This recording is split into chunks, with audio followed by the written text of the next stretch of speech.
అమ్మాయిని కేసు పెట్టడానికి రెచ్చగొట్టింది ఎవరు? చెప్పండి, ధైర్యంగా చెప్పండి. చదువుకోవాలనే ఏకైక కారణంతో పొరుగు రాష్ట్రం నుంచి ఇక్కడికి వచ్చి అపనిందల పాలే హత్యకి గురైన అన్యం పుణ్యం ఎరగని అమాయకురాలు వైశాలి ఆత్మ ఈ అమ్మాయిని రెచ్చగొట్టింది. డాక్టర్గా చూడాల్సిన ఒక్కగానొక్క కూతుర్ని పాడ మీద చూసేసరికి ఆక్రోషంతో తల్లడిల్లిన ఆ తల్లిదండ్రుల ఆవేదన ఈ అమ్మాయిని రెచ్చగొట్టింది. దొరికిన చోటల్లా అప్పు చేసి అడిగిన డొనేషన్ ఇచ్చి కట్టడమే పూర్తి కాని కాలేజీకొచ్చి ఇరుక్కుపోయామే, మన ఫ్యూచర్ ఏమైపోతుందోనని అనుక్షణం వెలవెల్లాడిపోతున్న ఈ విద్యార్థుల సందిగ్ధ అవస్థ ఈ అమ్మాయిని రెచ్చగొట్టింది.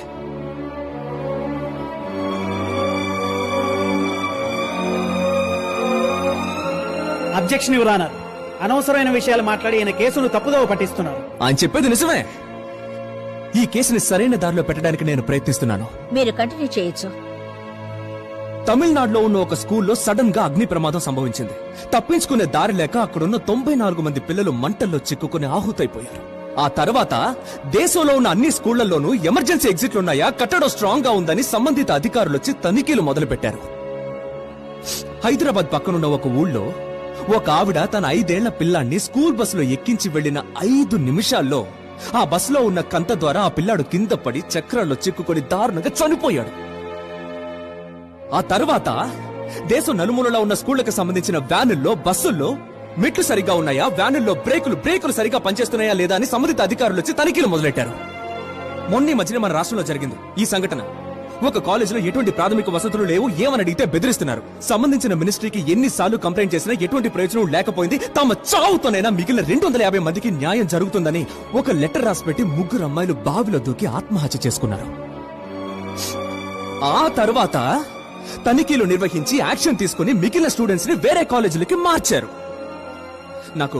నాకు తెలియక అడుగుతాను, జీతం తీసుకుని పనిచేస్తున్న సంబంధిత ప్రభుత్వ అధికారులు సంఘటన జరిగే వరకు ఏం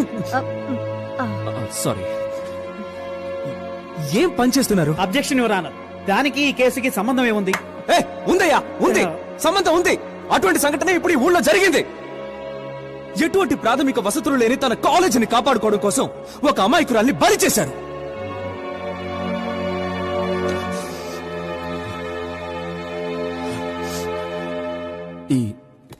ఈ కోర్టుకు మీ అనుమతితో ఒక విషయాన్ని చూపించాలనుకుంటున్నాను. ఏమిటది? ఒక్క నిమిషం.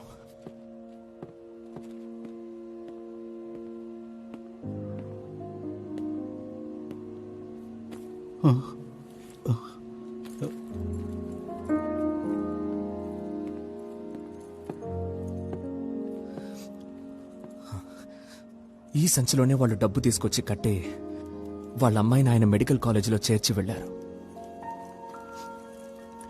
ఇప్పుడు ఈ సంచిలో ఏముందో తెలుసా?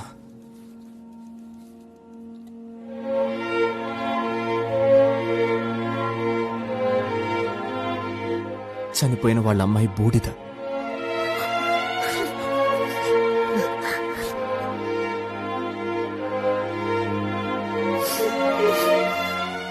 ఇవాళ ఎలాగైనా వాళ్ళకి న్యాయం జరుగుతుందన్న నమ్మకంతో ఈ అస్థికలను వాళ్ళు గోదావరిలో నిమజ్జనం చేయడానికి తీసుకొచ్చారు. మాతా పిత గురు దైవం అంటారు. వాళ్ళ దగ్గర కూడా అబద్ధం చెప్పకూడదని ఎవరూ అనలేదు. కానీ సంబంధమే లేని డాక్టర్ దగ్గర నిజం దాచకూడదు అంటారు. ఎందుకంటే వాళ్ళు మనుషుల ప్రాణాలు కాపాడేవాళ్ళు. వైద్య విద్యార్థులకి నాణ్యమైన విద్య అందించాలి. అప్పుడే సమర్థులైన వైద్యులుగా సమాజంలోకి వచ్చి వేల మంది జీవితాలు వాళ్ళు కాపాడగలుగుతారు. ఈ కేసు చనిపోయిన ఒక వైద్య విద్యార్థినికి సంబంధించింది కాదు, ఒక కాలేజీకి సంబంధించింది అంతకంటే కాదు, దేశం మొత్తం మెడిసిన్ చదువుతున్న కొన్ని వేల మంది స్టూడెంట్స్ కి సంబంధించింది. ఫ్యూచర్లో ప్రతి డాక్టర్ని నమ్మి వైద్యం చేయించుకోవడానికి వచ్చే కొన్ని లక్షల మంది ప్రజలకి సంబంధించింది. వాళ్లలో మీరుంటారు, నేనుంటాను, ఇదిగో ఈ లాయర్ గారు కూడా ఉంటారు. కనుక దీనొక ప్రజా సమస్యగా తీసుకుని 1 వారం మాకు అవకాశం ఇచ్చారంటే దిగ్భ్రాంతి కలిగించే రహస్యాల్ని బయటపెట్టి ఈ కోర్టులో నేను నిరూపిస్తాను. Objection your honour. ఈయన సింపతి క్రియేట్ చేయడం కోసం సంబంధం లేని ఏవేవో విషయాలు మాట్లాడుతున్నారు. సంబంధం లేకుండా మాట్లాడడం లేదు, సమాజంలో సమస్య గురించి మాట్లాడుతున్నారు. కూర్చోండి. అది కాదు యువర్ ఆనర్, నా ఉద్దేశం ఏంటంటే... సిట్ డౌన్ ప్లీజ్. మీకు 5 రోజుల అవకాశం ఇస్తున్నాను. ఆలోగా కాలేజీ యాజమాన్యమే ఆ అమ్మాయి చావుకి కారణమని తగిన సాక్ష్యాధారాలతో మీరు నిరూపించాలి. లేదంటే ఈ కేసు కొట్టివేయడం అవుతుంది.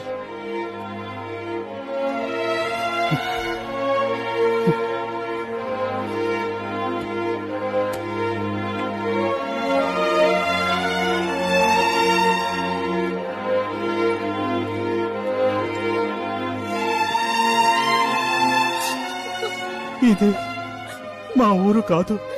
ఎదిరించి నిలబడేంత స్తోమత లేదు. పోరాడేందుకు నాకు వయసు కూడా లేదు. కానీ నాకు ఒక కొడుకు దొరికాడు. తన చెల్లికి జరిగిన అన్యాయానికి పదం తెచ్చుకుంటాడని తెలుసు. వస్తాం, వెళ్ళొస్తాం.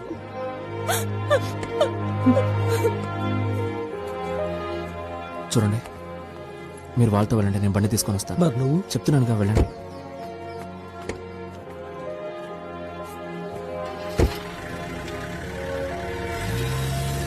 ఇదిగో అబ్బాయా,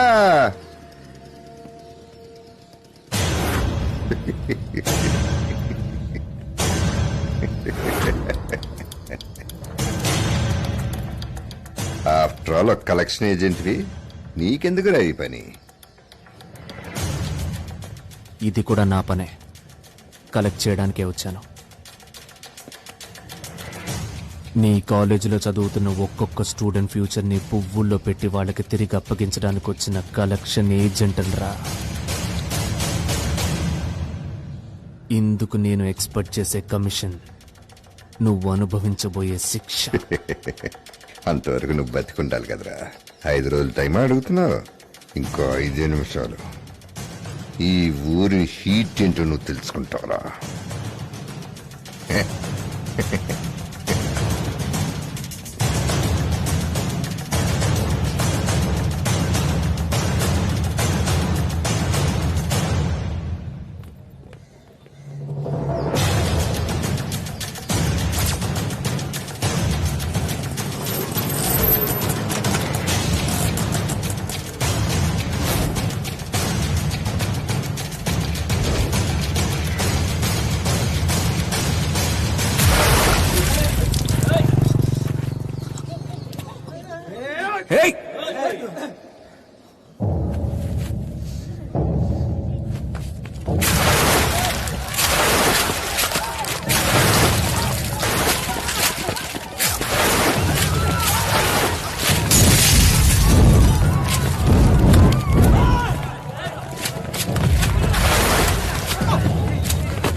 స్కూల్ నుంచి వచ్చే దారిలో పాపని కిడ్నాప్ చేశారు. 1 గంట మాత్రమే టైం ఇచ్చారు. ఈలోగా నిన్ను వాళ్ళకి అప్పగించలేదంటే పాపని చంపేస్తావు అంటున్నారు.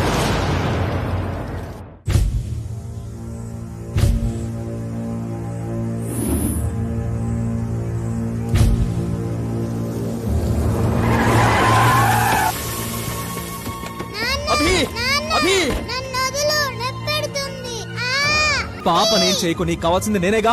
అంత ప్రేమ చంపైనా వద్దు, పాప నేను చేయకండి, వదిలేయండి. తీసుకుపో. అభి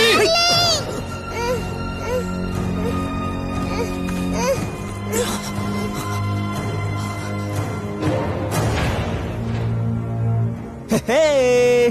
డార్లింగ్ నాకు చాలా భయం వేస్తుంది డార్లింగ్. ఏం లేదు డార్లింగ్, ఇది జస్ట్ ఒక ఆట. నువ్వు ఆడతావు కదా. అలాగే ఇది ఒక పెద్దవాళ్ళ ఆట. ఓహో ఇది ఆట, నేను భయపడ్డాను.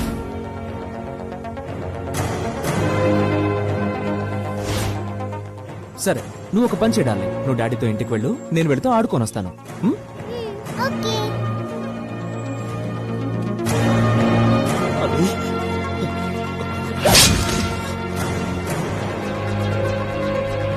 వెళ్ళు.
చెప్పు. భైరవ్ గారిని కొట్టి పడేశాను. చంపైనా? వద్దు, వాడిని ప్రాణాలతో ఉంచు. వస్తున్నాను. వాడి కంట్లో పొగరు కనిపించిందిరా. వాటిల్లో నేను భయం చూడాలి. ముందు వాడి కాలి నేనే నరకాలి. సరే త్వరగా రా.